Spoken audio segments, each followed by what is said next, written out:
இருந்தமிழே இருந்தேன் உன்னாலே இமையோர்தம் இருந்தமிழ்தம் என்றாலும் வேண்டேன் என்ற தமிழ் விடுத்தூது நூலின் வரைவின்படி இன்று உலக தாய்மொழி தினமாம் என்று நமது இனிய தமிழ் மொழியை வழங்கி அனைவருக்கும் ஒரு முறை நன்றி கூறி எனது வணக்கத்தை தெரிவித்துக் கொள்கிறேன். தொண்டை மண்டல கோயில் நகரமாம் திருவண்ணாமலை நகரில் நடைபெறும் புத்தக திருவிழா 2025 ஆண்டு 7ஆம் நாள் நிகழ்ச்சியில் இன்று நம்மிடையே தலைமுறையாட்ட வந்திருக்கும் மாவட்ட சுகாதார அலுவலர் திரு வே பிரகாஷ் அவர்களையும், சிறப்புரையாற்ற வந்திருக்கும் ஜே சில குறிப்புகள் வாசிப்பு அனுபவம் என்ற தலைப்பில் வருகை புரிந்துள்ள திரு முனைவர் பாலமுருகன் அவர்களையும், குப்பைகளும் வைரங்களும் என்ற தலைப்பில் பேருரையாற்ற வந்திருக்கும் எழுத்தாளர் திரு எஸ்கேபி கருணாநிதி அவர்களையும், நிகழ்ச்சியின் முறையில் நன்றுரையாற்ற வந்திருக்கும் வட்டார வளர்ச்சி அலுவலர் தண்டராம்பட் அவர்களையும் வருக வரவேற்று வாய்ப்புக்கு இடமளித்து இடமளிக்க நன்றி. வணக்கம். நன்றி.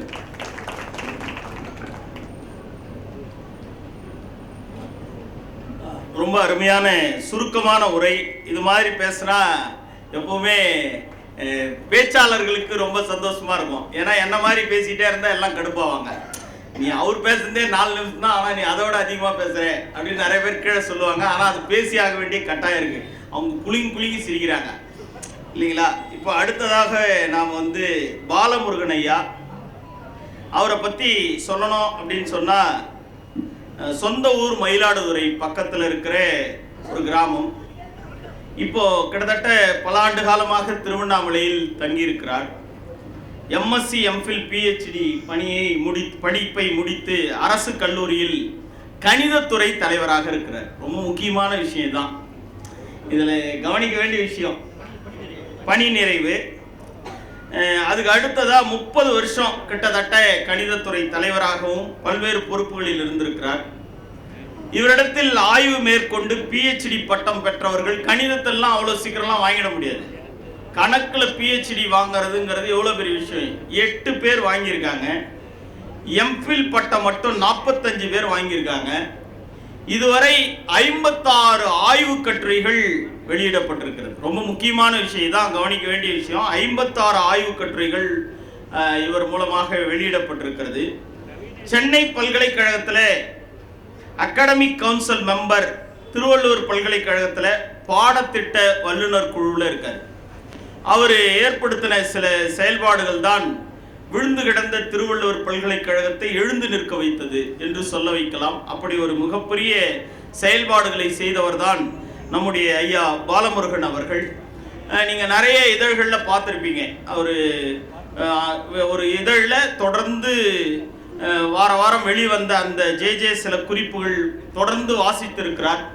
அவருடைய வாசிப்பு அனுபவங்கள் எப்படி இருந்தது என்பதை தன்னுடைய அனுபவத்தின் மூலமாக ஒரு வெளியிலிருந்து ஒரு வாசகரை கூப்பிட்டு, நீங்கள் இதெல்லாம் இந்த இதழில் படிச்சிங்கல்ல, அப்போ அந்த இதழில் உங்களுடைய முறை எப்படி இருந்துச்சு அப்படின்னு கேட்குற மாதிரியான ஒரு வினாவுக்கு விடைதான் எங்களுடைய முனைவர் பாலமுருகன் ஐயா அவர்கள் இப்பொழுது ஜே சில குறிப்புகள் வாசிப்பு அனுபவம் குறித்து உங்களோடு உரையாற்ற வருகிறார்.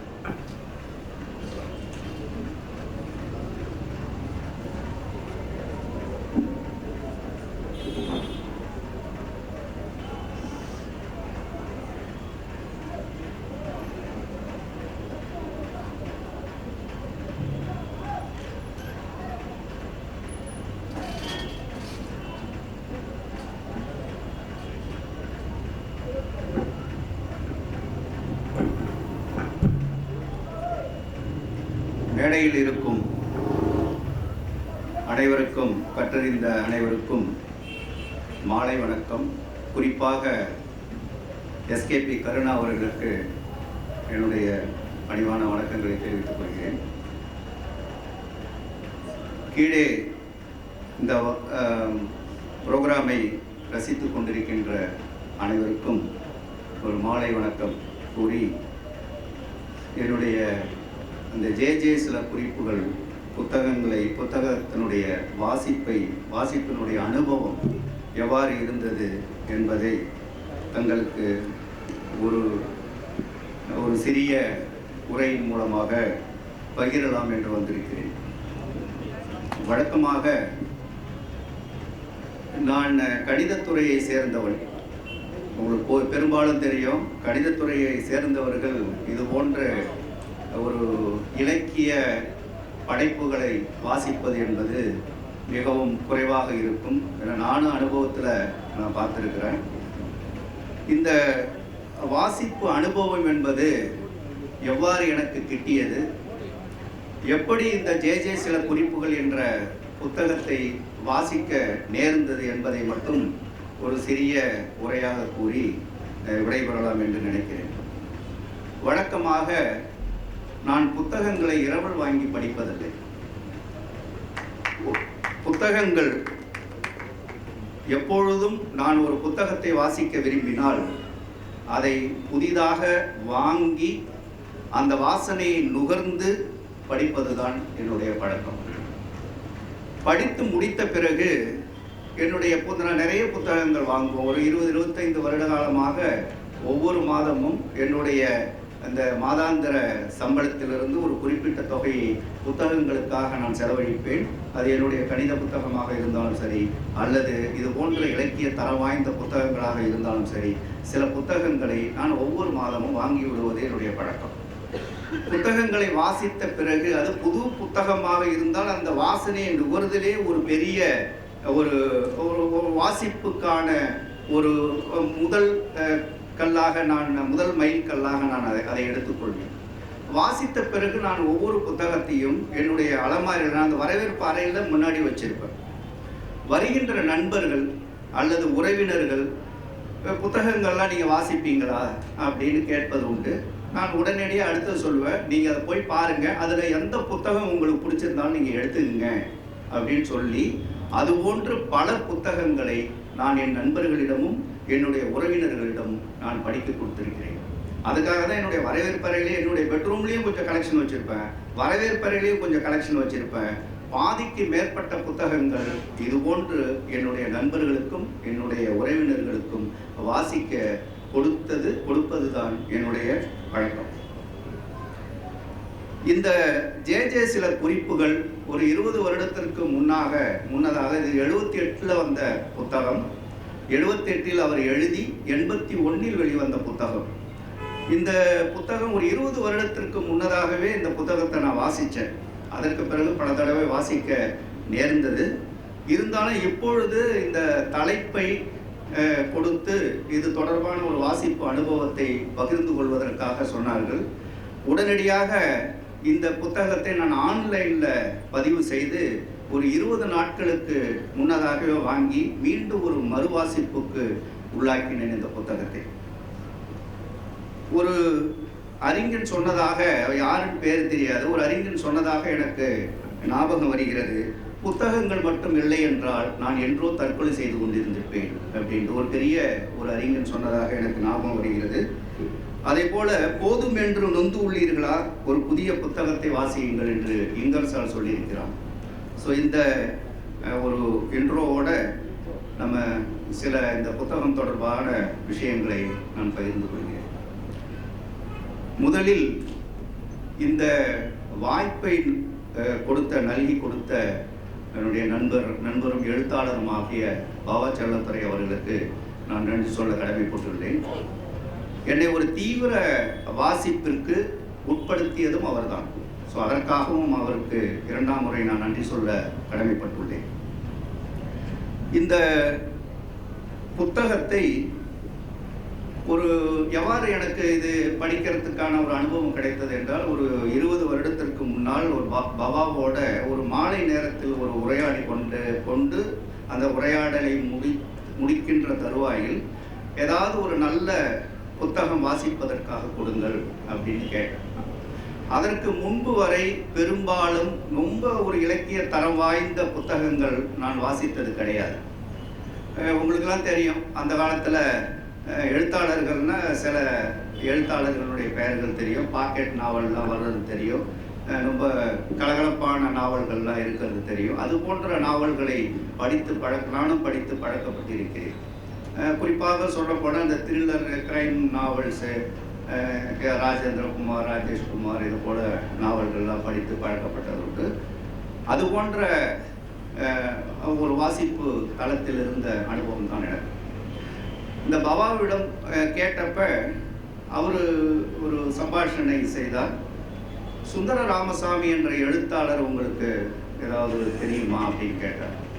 எனக்கு அந்த மாதிரி ஒரு எழுத்தாளரை தெரியாது அப்படின்னு அவர்கிட்ட சொன்னேன். அவர் உடனே சொன்னார், அவர் எழுதிய ஒரு புத்தகம் உங்களுக்கு சரியாக இருக்கும், நீங்கள் படிங்க அப்படின்னு சொன்னார்.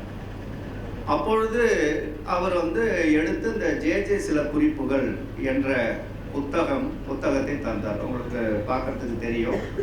தயவுசெய்து யாராவது இந்த நாவலை வாசிக்காமல் இருந்தால் தயவுசெய்து வாசியுங்கள். உங்களுடைய வாழ்க்கையில் ஒரு அடுத்த பரிமாணத்தை நீங்கள் தேடுவீர்கள். இந்த புத்தகத்தை எடுத்து எனக்கு கொடுத்தார். எனக்கு சுந்தர ராமசாமியும் தெரியாது. அந்த நேரத்தில் உள்ள பின் நவீனத்துவ எழுத்தாளர்கள் நமக்கு யாரும் தெரியாது. எனக்கு கேள்விப்பட்டதில் எனக்கு மிகுந்த ஒரு பெரிய வாசிப்பாளனா அப்போ கிடையாது. இந்த ஜே அப்படின்னோடனே எனக்கு திடீர்னு எல்லாருக்குமே ஞாபகம் யார் வரும் அப்படின்னா ஜெயலலிதா அம்மையார், அவரை பற்றிய குறிப்புகளா அப்படின்னு. தலைப்பே வித்தியாசமாக இருக்கு. சில குறிப்புகள்ங்கிறது எந்த புத்தகத்திலையும் நம்ம பார்த்ததில்லை. புக்கினுடைய டைட்டில்லாம் நமக்கு தெரியும், அந்த எல்லாரும் எழுதுனதெல்லாம் ஜெயலலிதா அம்மையாருடைய புக்கா. இல்லை நீங்கள் படிங்க, உங்களுக்கு தெரியும் அப்படின்னாரு. இந்த புத்தகத்தை வாங்கிட்டு படிக்க துவங்கினேன். என்னென்ன எனக்கு ஒரு புதிய ஒரு அனுபவத்தை தந்தது. அப்பொழுது வரை நான் சொன்ன என்னுடைய இந்த ஜே சில குறிப்புகள் வாசிப்பிற்கு முன்னால் வாசிப்பிற்கு பின்னால்னு என்னுடைய வாழ்க்கையை பிரிச்சுக்கலாம். இப்போ இந்த புத்தகத்தை நான் படிக்க ஆரம்பிக்கும் பொழுது எப்படி இருந்தது அப்படின்னா, எந்த விதமான பயிற்சியுமே இல்லாமல் ஒரு மலையேறும் வீரனை எவரெஸ்ட் சிகரத்தில் ஏற்றி விட்ட மாதிரி இருந்தது. எனக்கு எந்த பயிற்சியுமே எனக்கு இல்லை. பார்த்த உடனே எனக்கு ரொம்ப மலைப்பா போயிடுச்சு. ஒரு சமதளத்தில் நடந்த ஒரு வாசிப்பாளனை ஒரு நெட்டுக்குத்த ஒரு ஏறி ஒரு செல்கின்ற மாதிரி என்னுடைய ஒரு மனநிலை எனக்கு அப்போ இருந்தது. ஸோ இருந்தாலும் பரவாயில்ல, மூச்சை பிடிச்சிக்கிட்டு நம்ம ஏறி பார்ப்போம். ஏன்னா நம்மளுடைய படிப்பறிவும் அனுபவ அறிவும் இதற்கு கை கொடுக்கும் என்று இந்த அந்த ஜே சில குறிப்புகள் அந்த புத்தகத்திற்கு உள்ளால் என்னால் செல்ல முடிந்தது. அப்போ இந்த புத்தகத்தை நான் எப்பொழுதும் புத்தகத்தை ஒரே இதில் படிக்கிறது கிடையாது. ஒரு புத்தகத்தை படிக்கும்பொழுது இது என்னுடைய அனுபவம். ஒரு புத்தகத்தை படிக்கும்பொழுது முதல் வாசிப்பு கொஞ்சம் ஃபாஸ்ட்டாக பண்ணுவேன். முதல் வாசிப்பு எனக்கு அப்பொழுதே புலப்படும், இந்த புத்தகத்தினுடைய ஆன்மாவிற்குள் நம்மால் நுழைய முடியுமா என்று. ஏன்னா உங்களுக்குலாம் தெரியும், புத்தகங்களில் பல வகைகள் இருக்கு. உயிரில்லாத புத்தகங்கள், வாசனையோடு கூடிய புத்தகங்கள், ஆன்மா உள்ள புத்தகங்கள். இந்த ஆன்மா உள்ள புத்தகங்கள் ஏதாவது ஒரு சில புத்தகங்களுக்கு அந்த மாதிரி ஒரு ஆன்மா இருக்கும். அது நம்மளுடைய ஆன்மாவையும் பிடித்து இழுத்து கொள்ளும். அதுபோன்று ஒரு ஆன்மா உள்ள புத்தகமாக இந்த ஜே சில குறிப்புகளை நான் உணர முடிந்தது. ஸோ முதல் தடவை அப்படியே ஒரு ரீட் போகும்பொழுது இந்த புத்தகத்தை கட்டாயமாக நாம் வாசிக்க வேண்டும் என்ற ஒரு ஆர்வமும் பேராசையையும் தூண்டியது. ஆனால் ஒரு எளிதாக இந்த புத்தகத்தை வாசிக்க முடியும் என்று நான் எண்ணவில்லை.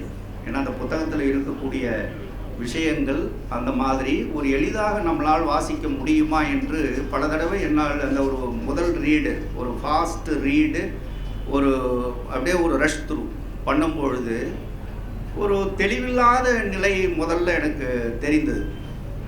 அப்போ தான் நான் நினச்சேன், ஒரு எழுத்து இவ்வளவு பாதிக்குமா மனிதர்களை? ஒரு எழுத்து ஆன்மா வரை ஊடுருவுமா என்ற அந்த ஒரு மனநிலையும் சிந்தனையையும் என்னை தூண்டியது. அதற்கு முன்னாடி வரைக்கும் ஒரு சாதாரணமாக ஒரு எழுத்துனா சிரிச்சுக்கிட்டு ஏதோ ஒரு வீட்டில் பொங்கி திங்கிறாங்க, 2 பேரும் சண்டை போட்டுக்கிறாங்க, சிரிக்கிறாங்க, இல்லை ஏதோ ஒரு பிரிஞ்சு போகிறாங்க, இந்த மாதிரி தான் நம்ம படிச்சிருப்போம். அதிலிருந்து விடுத்து வேறொரு தளத்திற்கு, ஒரு அறிவார்ந்த தளத்திற்கு, ஒரு நவீனத்துவமான ஒரு நாவலை படிக்க தோன்றியது இந்த நாவல் முதல் நாவலாக எனக்கு இருந்தது. இதில் வழக்கமாக நமக்கு நாவலினுடைய கட்டமைப்பு எப்படி இருக்குன்னு தெரியும். நம்மளுக்கு சுந்தர ராமசாமி அதுக்கு பிறகுதான் நம்ம ஒன்று ஒன்றாக ஆராய்ச்சி மனப்போக்குடன் இது எல்லாத்தையும் நம்ம ஆராய தோன்றியது. சுந்தர ராமசாமி என்பவர் எப்படிப்பட்டவர், எங்கிருந்து வருகிறார், அவருடைய பின்புலம் என்ன, என்னென்ன நாவல்கள்லாம் எழுதியிருக்கிறார், அவருடைய நாவல்களில் ஏதாவது காமனாக ஏதாவது இருக்குதா, இதையெல்லாம் ஒரு ஆராய்ச்சி மனப்பான்மையோடு அவர் எழுதிய அனைத்து நாவல்களையும் படித்தேன். நாவல் மட்டும் இல்லை, சிறுகதைகள் 120 சிறுகதைகள் எழுதியிருக்கிறார். எல்லா சிறுகதைகளையும் படித்தேன். அவர் ஆராய்ச்சி புத்தகங்கள்லாம் எழுதியிருக்கிறார், அதையும் நான் படித்தேன். அவரை பற்றி நினைவென்னும் நதியில் என்று ஜெயமோகன் எழுதி, அவர் இறந்து அவரை எரியூற்றுறதுக்குள்ளார அவர் எழுதிய ஒரு புத்தகம், 250 புத்தகம். ஜெயமோகன் புக்கு எழுதுனா உங்களுக்கு தெரியும், 1000 பக்கங்களுக்கு குறைவில்லாமல் எந்த புக்கம் இருக்காது அவருடைய புத்தகம். நினைவென்னும் நதியில் என்ற அந்த புத்தகமும் முழுமையான சுந்தர ராமசாமியை பற்றி முழுமையாக தெரிந்து கொள்ள வேண்டும் என்ற முனைப்பில் அந்த புத்தகத்தையும் படித்தோம். படித்த பிறகு ஒரு சுந்தர ராமசாமி என்று நான் பார்த்தது கிடையாது. எவ்வாறு இருப்பார், இந்த இலக்கியம் அறிவு சார்ந்த தளத்தில் அவருடைய பிம்பம் எவ்வாறு இருந்தது என்பதை என்னால் ஓரளவு உட்கிரிக்க முடிந்தது. அவருடைய எழுத்துக்களில் எல்லாம் ஒரு நையாண்டித்தனம் இருக்கும். நீங்கள் பார்த்தீங்கன்னா தெரியும்.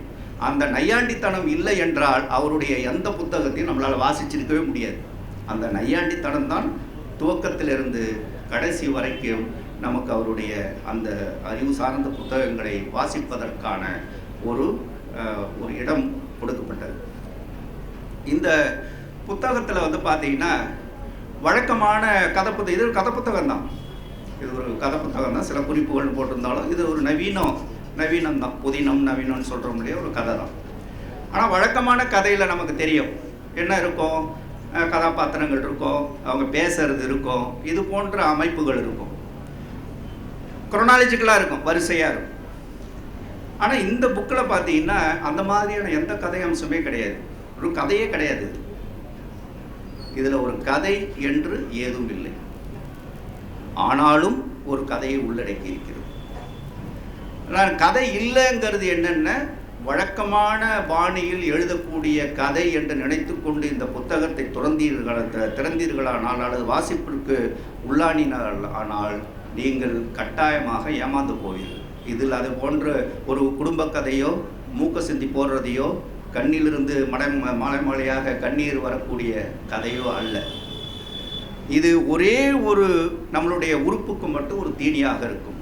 நம்மளுடைய மூளை செயல்திறனையும் நம்மளுடைய இலக்கியம் சார்ந்த வாழ்வையும் அடுத்த ஒரு தளத்திற்கு கொண்டு கட்டாயமாக சேர்க்கும் என்ற ஒரு பெருமிதம் நமக்கு இருக்கும்.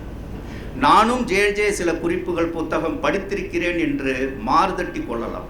ஏனென்றால் இந்த புத்தகமானது இந்த தமிழ் இலக்கிய படைப்புகளுக்கு ஒரு அதாவது பின் நவீனத்துவத்திற்கான ஒரு திறவுகளாக இருந்தது என்று தான் நாம் சொல்ல வேண்டும். அவ்வளவு ஒரு செறிவூட்டிய ஒரு படைப்பு. இந்த வழக்கமான பாணியிலிருந்து இது மாறுபடுகிறது. இது எப்படி நம்ம சொல்லலாம் அப்படின்னா, என்ன படிக்கிறது கொஞ்சம் சிரமமாக இருக்குது. எப்படி சொல்லலாம்னா, அந்த ஜெயிலர் படத்தில் ரஜினி சொல்லுவார், உன்னை கண்டத்தொண்டமாக வெட்டி போட்டு களைச்சி போட்டுடுவேன், அதை ஒன்றா சேர்க்கறதுக்கு ஒரு 10 நாள் ஆகும். அதை மாதிரி தான் கண்டந்துண்டமாக வெட்டி இந்த கதையை களைச்சி போட்டிருப்பார். அதுதான் நமக்கு இதில் கஷ்டம். எந்த குரோனாலஜிக்கல் ஆர்டரும் இதில் இருக்காது. யார் முன்னாடி பேசுகிறா, யார் பின்னாடி பேசுகிறா, இந்த மாதிரி கொஞ்சம் அசந்தம்னா கூட அந்த எவரெஸ்ட் சிகரத்தில் போகிறோன்னு சொல்கிறவங்கள மீண்டும் சமதளத்துக்கு வந்துடும். மீண்டும் ஏறக்கூடிய பயிற்சியை நாம் எடுத்தாக வேண்டும். ஆகவே இந்த கதையை வாசிப்பது என்பது ஒரு கைத்தில் நம்ம அந்த ஒரு இதெல்லாம் ஆடுவாங்கள்ல, ஒரு கைத்தில் நடந்து போவாங்கள்ல, அதை மாதிரி ஒரு கைத்தில் நடந்து போகக்கூடிய வித்தையை இதை படித்து முடிச்சிட்டோம் வெற்றிகரமானா ஒரு கைத்தில் நடந்து போகக்கூடிய வித்தையை நம்மால் உணர முடிகிறது. மேலும் இந்த புத்தகத்தை வாசித்தால் எப்படிப்பட்ட புத்தகத்தையும் நம்மால் வாசிக்க முடியும், ஒரு தேர்ந்த வாசிப்பாளனாக நீங்கள் ஆக முடியும் என்பது தெள்ள தெளிவு.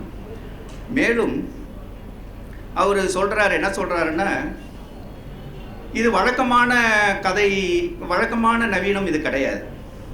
அப்போ கட்டாயமாக உங்களுக்கு தெரியும், கிரிட்டிசிசம் வரும், கண்ணாபின்னான்னு திட்டுவாங்க. நீங்கள் பார்த்தீங்கன்னா தெரியும், இந்த கதைக்கென்று அதிகமான கிரிட்டிசிசம் வந்த ஒரு நவீனம் என்றால் அது இந்த ஜேசோட குறிப்புகள் தான். இது புத்தகமே கிடையாது, நவீனமே கிடையாது, இது ஒரு ஆராய்ச்சி குறிப்பு வழக்கமாக எழுதுவாங்கள்ல அந்த மாதிரி ஒரு புத்தகம், இது ஒரு நவீனம் கிடையாது என்று பல கிரிட்டிசிசம் வந்திருக்கு.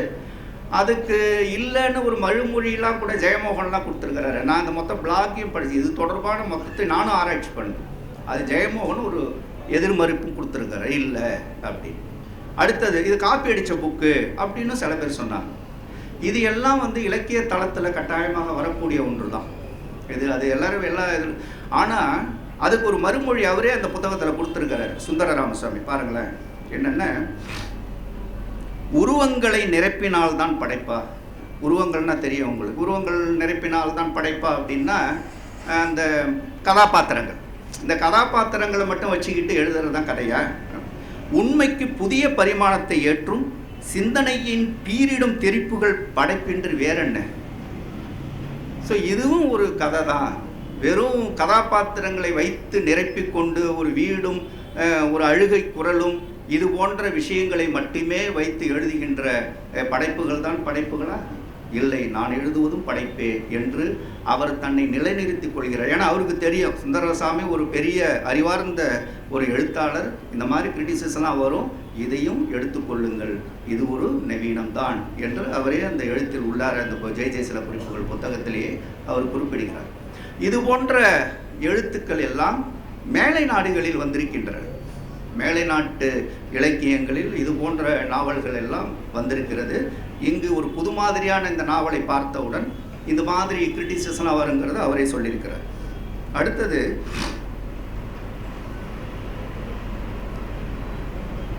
இந்த புத்தகம் வெளிவந்து கிட்டத்தட்ட 48 ஆண்டு 50 ஆண்டுகள் ஆகிறது. 78 அவர் எழுத ஆரம்பித்து 81 முதல் பதிப்பு வெளியே வந்தது. ஒரு 50 ஆண்டுகள் ஆகின்றன. இந்த தமிழ் இலக்கிய இந்த வட்டத்தில் ஒரு 50 ஆண்டு காலமாக தன்னுடைய கன்னித்தன்மையை இழக்காமல் வாசம் வீசுகின்ற அதே மலர்ச்சியோடு, முதல்ல பதிப்பு என்ன வந்ததோ அதே மலர்ச்சியோடு புது புது உயர்தர வாசகர்களை இன்றும் ஈர்க்கிறது என்றால் அது ஒரே ஒரு படைப்பு, இந்த ஜே சில குறிப்புகள் மட்டுமே. சில படைப்புகள் விண்கற்கள் போல நம் கண்ணுக்கு தெரிந்து மறைந்து விடும். சில படைப்புகள் சூரியன் போல இருக்கும். அதுபோல சூரியன் போல எப்பொழுதுமே ஒரு பிரகாசித்து கொண்டு இருக்கின்ற ஒரு படைப்பாகத்தான் நான் கருதுகிறேன். நீங்க படிச்சீங்கன்னா தெரியும், உங்களுக்கும் புரியும்.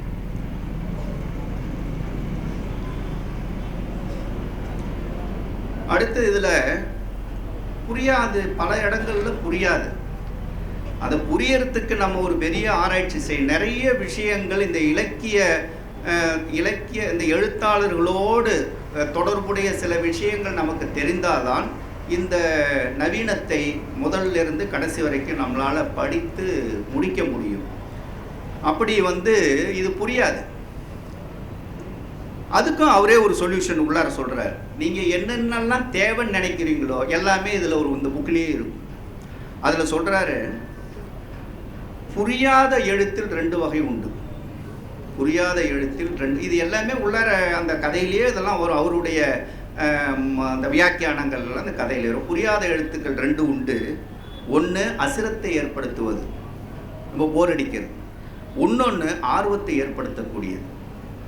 இதில் என்னுடையது 2வது வகை அப்படின்றார்.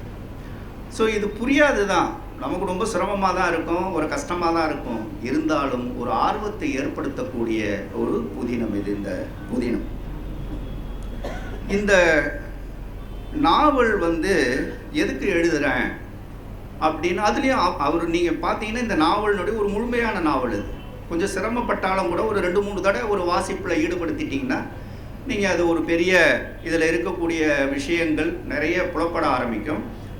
இப்போ இந்த நாவல் நான் எதுக்காக எழுதினேன் அப்படின்னு அதில் ஒரு தெளிவுபடுத்தியிருக்கிறாரு. பல மொழிகள் இங்கே நம்ம இந்தியாவில் இருக்குது. வெளிநாடுகளில் இருக்கக்கூடிய எழுத்தாளர்களை பற்றி சிலாகித்து, அந்த எழுத்துக்களை எல்லாம் சிலாகித்து நம்ம நாட்டில் இருக்கக்கூடிய பழமொழி பேசுகின்றவர்கள் சொல்லும் பொழுது நம்ம நாட்டிலேயே இருக்கக்கூடிய பிற மொழி இலக்கியங்கள் தெரியாமல் போனது ஏனோ அப்படிங்கிறார். உதாரணமாக அவருடைய இருக்கக்கூடிய காலகட்டத்தில், இப்போ நமக்கு எல்லாம் இன்டர்நெட் வந்துடுச்சு, அட் ஸ்ட்ரோக் ஆஃப் ப்ரௌஸ் நம்ம எல்லாத்தையுமே நம்ம அந்த கூகுளில் எல்லாமே நமக்கு வந்துடுது. அவர் எழுதிய காலகட்டங்களில் அப்படி சொல்கிறாரு. உதாரணமாக தமிழ் இலக்கிய இவர் வந்து மலையாளத்தோட ஒரு தொடர்புடையவர். சுந்தர ராமசாமி வந்து கேரளாவில் இருந்து நாகர்கோயிலுக்கு குடிபெயர்ந்து வந்தவர். அப்போ மலையாள பின்புலமும் இவருக்கு இருக்குது, தமிழ் பின்புலமும் இருக்குது. ஆனால் மலையாளத்தில் நீங்கள் பார்த்தீங்கன்னா தமிழில் ஒரு புதுமைப்பித்தன் இருந்ததாக, ஒரு எழுத்தாளன் புதுமைப்பித்தன் இருந்ததாகவே அங்கே தெரியாது அப்போ. ஆனாலும் கடைசியாக புதுமைப்பித்தன் இறந்த இடம் திருவனந்தபுரம் தான். ஒரு புதுமைப்பித்தன் இங்கே இருந்தது கேரளாவில் இருக்கக்கூடிய எழுத்தாளர்களுக்கு தெரியாது. அதுபோல் இங்கு இருக்கக்கூடிய இலக்கியங்களும் படைப்புகளும் பாரதி படைத்ததும் பாரதியும் மற்றவர்கள் படைத்ததும் எதுவும் அங்கே தெரியல அப்படின்னா அது வந்து இந்த ஒரு எழுத்தாளர்களுக்கு இழப்பு தானே அப்படின்ட்டு இவரே ஒரு வினைவு கொண்டு அதுக்காக வேண்டி வேற ஒரு மொழி சார்ந்த ஒரு இலக்கியத்தை நான் கொடுப்பதற்கு பதிலாக அந்த மொழியில் உள்ள ஒரு எழுத்தாளனை பற்றி நான் ஒரு குறிப்பு எழுதுகிறேன், அதுதான் இந்த புத்தகம் அப்படின்னு சொல்லிட்டு இந்த புத்தகத்தை துவங்குறேன். ஸோ இந்த புத்தகம் எதுக்காக எழுதுறோங்கிறத அவர் சொல்கிறார். அப்போ அதில் இன்னொரு வரியும் வருது. நம்ம தமிழ் மொழிக்கு ஒரு மிகப்பெரிய பெருமை சேர்க்குற மாதிரி ஒரு எழுதுறார்.